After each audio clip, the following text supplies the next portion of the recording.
Thank you, Steve. Well, a public radio station worker in New York disrespecting Republican Congressman Chris Gibson, once a career Army colonel who completed 4 combat tours in Iraq. He wrote in an email and said this, quote, "Someday maybe he will find a real job like the rest of us and not live off the taxpayers' money as he has done his whole life." That from a staffer at WIOX in New York. Did we mention that the radio station worker also happens to be supporting Colonel Gibson's Democratic opponent in the next election? Well, the retired U.S. Army colonel joins me now. Good morning to you, Congressman. Thank you for being with us this morning. What was your initial reaction when you heard about this email saying that you should just get a job and stop living off our money as taxpayers? Well, good morning, Elizabeth. Certainly very disappointed, but not for me, for my paratroopers that I served with. I think about every day those who gave the ultimate sacrifice for our country, and including those that I served with, paratroopers Zach Wobbler from Ohio and Chris Pusateri from upstate New York.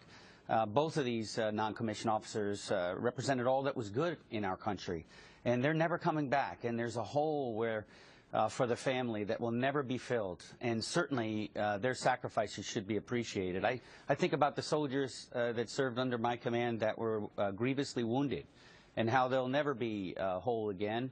And I think about all my paratroopers that gave their all every day. And I would point out that, this kind of commentary is really outside the mainstream of American politics. I think in a bipartisan way that American people support our veterans, support our service members. I work in the Congress with members both sides of the aisle on legislation like, for example, the sweeping reform we have of the VA. The President signed into law recently. That's, I believe, going to significantly help our veterans. And I've worked in other ways to help merge the DOD and the VA software systems. That was a bipartisan bill. And now I'm working to help our Vietnam veterans with Agent Orange. And certainly that's bipartisan. So I wouldn't want to suggest in any way that this is some kind of commentary about how the American people view our service members, our veterans, and their families. But, when this kind of behavior occurs, it should be pointed out and called out. Sure, and I think, too, first of all, we have to thank you and all those that served along with you and continue to serve for their service in protecting the freedoms of Americans. But this is interesting because it's a public radio station receiving federal money.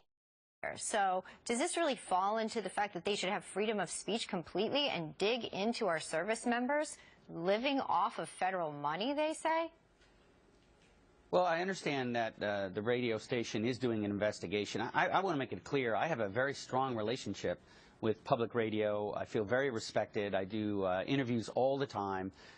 This is really about this individual's behavior, and I think it's inappropriate, and it doesn't appreciate the sacrifices of our servicemen and women and their families, and it should be pointed out and called out.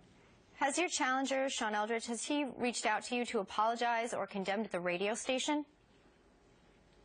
Well, I understand that he issued some kind of statement, and, again, this should not be about me. It's really about this inappropriate, really extreme behavior that's outside the mainstream. To my knowledge, I don't believe he's called out that behavior, the individual behavior, what this person on the radio station said.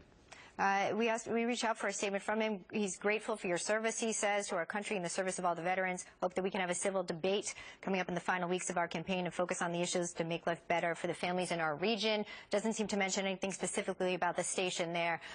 If the station reached out to you and wanted you to come on so that they could apologize directly to you, would you do that, sir? Of course. And really, I think that the point is that just to appreciate the challenges of our servicemen and women and their families. That's really the larger point here, is recognizing that serving our country is a real job, and it's hard. It's 24/7. My paratroopers, when we were overseas, there were no days off. They worked every day, and and in grave danger, evidently, with the loss of some of my paratroopers over there in heaven now, never coming back. And so really it's about appreciating those sacrifices.